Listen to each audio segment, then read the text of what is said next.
मजबूरी के कि तुम ही दिल धड़कन हो। अच्छा कभी तुझे छोड़ना चाहे भले दिल अर्पण हो।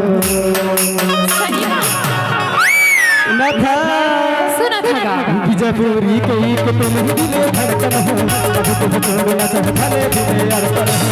कभी तुझे छोड़ना चाहे भले दिल अर्पण हो। जिया का बैलेंस तोड़ पूरी करा दे, फेसबुक पे बात साथ चालू करा दे।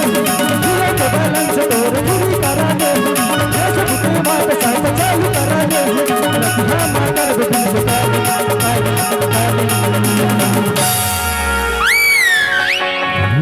आना गोरी तीर माया ने, आना गोरी तीर माया।